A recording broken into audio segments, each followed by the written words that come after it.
Hello बच्चों, previous year questions के से कुछ क्वेश्चंस हम सॉल्व करेंगे। पहला क्वेश्चन आपको दिया हुआ है कि match the following with the correct response.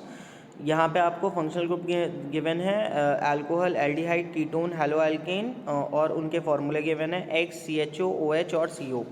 ठीक है, तो हमें मैच करना है correct combination. Alcohol goes with O H, aldehyde C H O, ketone CO, and then haloalkane is X. Okay, so this is the correct combination. हमारा correct answer हो जाएगा alcohol, first C is option D. तो this one is your correct answer. Move करते हैं second question पे। How much energy is consume when a current of 5 ampere flows through the filament of heater having a resistance of 100 ohms for 2 hours। Now we have to express it in joules. Okay, यहाँ पे सबसे पहले क्या क्या चीज़ें दी हुई हैं। Current आपको दिया हुआ है 5 एम्पेयर का, ठीक है, उसके साथ साथ आपको रेजिस्टेंस दिया हुआ है 100 ओम का, और टाइम दिया हुआ है 2 hours का। ठीक है, तो हम सॉल्व करने के लिए energy consumed is equals to हो जाएगा आपका E is equals to P into T. ठीक है, पी इंटू टी करेंगे। पी को हम लिख सकते हैं आई स्क्वायर आर। ठीक है, आई स्क्वायर आर टी हो जाएगा। आई स्क्वायर आर टी अगर हम करते हैं तो करंट हमारा 5 एम्पेयर दिया हुआ है, 5 ampere, that will B 25। 25 into resistance is 100, 25 into 100 will be 2500 multiplied by time that is given 2 hours। 2500 into 2 will be 500, 5000. Okay, 5000 means 5 kilowatt hour. 5 kilowatt hour को हमें एक्सप्रेस करना है जूल्स में। आपको पता है 1 किलोवाट आवर की जो वैल्यू होती है वो कितनी होती है, 3.6 into 10⁶। Okay, so 5 kilowatt hour will be 5 multiplied by 3.6 into 10⁶ joule. That will B, so the correct answer here will B 18 into 10⁶ joule. Okay, चलिए नेक्स्ट क्वेश्चन देखते हैं। Which of the following properties generally shown by metals. यहाँ पे कुछ properties दी हुई हैं आपको। Electrical conduction, sonorous in nature, dullness, ductility. बहुत ही सिंपल सा क्वेश्चन है। इलेक्ट्रिकल कंडक्टिविटी आपकी मेटल्स में शो होती हैं, that you all know. Sonorosity means producing sound. ऐसे सब्सटेंसेस जो कि साउंड प्रोड्यूसिंग हो उनको हम मेटल्स बोल सकते हैं। डलनेस और ductility. Dullness, metals are generally lustrous in nature. Ductility is that property of metals in which metals can be stretched into thin wires. ठीक है, यहाँ पे आपको ऑप्शन में दिया हुआ है A B, A and C, all of these, और A B and D. The correct answer here will be A B and D. ठीक है, A B and D. Electrical conductivity, sonorosity along with ductility. Metals are not dull, okay, they are lustrous in appearance. Move करते हैं next question में। Magnetic field lines determine. ठीक है, यहाँ पे आपको 4 ऑप्शंस दिए हुए हैं। ये बहुत ही एकदम हल्का सा सवाल है।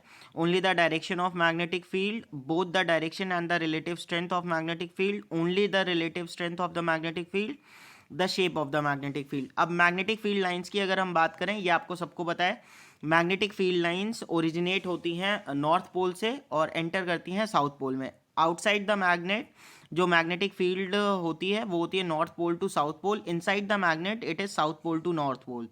Okay, and magnetic field lines they determine the direction as well as the relative strength of the magnetic field. Near the poles जो स्ट्रेंथ होगी वो ज़्यादा होगी और बाकी का जो रीजन है वहाँ पे कम होगी। सो the correct answer here will be both the direction and the relative strength of the magnetic field. चलिए मूव करते हैं नेक्स्ट क्वेश्चन पे। सबसे इजी सा क्वेश्चन है ये। Inner lining of stomach is protected by one of the following from hydrochloric acid, choose the correct one. So the options are salivary amylase, pepsin, mucus और bile. Amylase enzyme है, pepsin भी enzyme है, bile आपको पता है secrete होता है liver से। Mucus is the correct answer. Mucus help करता है प्रोटेक्शन में, okay, from hydrochloric acid. So the correct option is C. Okay, chalo moving on to the next question. While doing their experiment on finding the equivalent resistance of two resistors connected in series, 3 students A, B, C set up their circuits as shown below. You all can see the figure A, B and C. Now we need to find out for the correct setup, that is of student B and C. Your options are student B and C. Option B is student A and B. Option C is student B, C and A.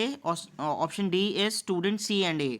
So if you can see the figure, तो हमें find out करना है कि जिसमें common point हो resistors का, उसके साथ साथ वोल्ट मीटर और एमीटर भी सर्किट में प्रॉपरली कनेक्टेड हो, ठीक है। तो यहाँ पे हम देख सकते हैं कि बी हमारा सीरीज में है, जिसमें वोल्ट मीटर एमीटर भी सही से कनेक्टेड है, और सी भी, ठीक है। So the correct option here will be option A, that is student, B and C. चलो दूसरा क्वेश्चन करते हैं, जहाँ पे फिगर गिवन है, the parts A B C are sequentially, ठीक है। आपको ये जर्मिनेटिंग सीड का एक फिगर दिया हुआ है, and we need to identify the part A, the part B and part C, ठीक है। यहाँ पे अगर हम देखेंगे तो ए है हमारा प्लीम्यूल, ठीक है। बी पार्ट जो है वो है कॉटिलिडन, और सी पार्ट जो है वो है रेडिकल, ठीक है। प्लीम्यूल पार्ट जो है वो शूट में ग्रो करता है, और कॉटिलिडन आपका फूड स्टोर करता है, एंड रेडिकल रूट पार्ट में ग्रो करता है। So the correct sequence will be plumule, cotyledon and radicle. So the correct option is option D, okay. चलो मूव करते हैं नेक्स्ट क्वेश्चन पे। Match the following with the correct response. Your options are soap, detergents, reaction of CH3COOH with metal hydroxides, the reaction of CH3COOH with alcohols, ठीक है। अब यहाँ पे अगर हम सबसे पहले बात करेंगे सोप की, तो soap as you all know is the sodium salt of long chain fatty acids, okay. Detergents are sodium salts of long chain of sulphonic acids. Reaction of CH3COOH with metal hydroxides is called as neutralization, and the reaction of CH3COOH with alcohol, that is called as esterification, in which the esters are being formed. तो यहाँ पे correct sequence जो है that is 1D, okay, 2A and 3C and 4B, okay. तो यहाँ पे correct option आपका हो जाएगा option C, that is 1D, 2A, 3C and 4B, okay. चलो दूसरा क्वेश्चन है आपका कि in amoeba binary fission takes place by the following steps, the current sequence is. आपको सीक्वेंस बताना है कि जो बाइनरी फिजन अमीबा में होता है उसका करेक्ट ऑर्डर क्या है, ठीक है। यहाँ पे सबसे पहला स्टेप उसमें क्या होगा, सेल मेम्ब्रेन में कॉन्स्ट्रक्शंस आते हैं और न्यूक्लियर मेम्ब्रेन में construction. So the first option will be B, okay. फिर उसके बाद में न्यूक्लियर कॉन्स्ट्रक्शन इंक्रीज करता है, डिवाइड करता है न्यूक्लियस को into daughter nuclei, so that will be D. And then the cellular construction increases and divide the whole body into equal halves and form 2 daughter amoeba, okay, that is option A. And then each daughter amoeba contains a nucleus surrounded by cytoplasm and cell membrane. So the correct sequence is B, D, A and C. Okay, so your correct option is option A. B, D, A and C. चलो अगले question पे आते हैं. Which of these is also a name for ethanol? Options आपको दिए हुए हैं acetaldehyde, formic acid, acetone, ethyl alcohol. Ethanol की अगर हम बात करेंगे it's an alcohol as you all know, so the correct option is ethyl alcohol, और that is option D, ethyl alcohol.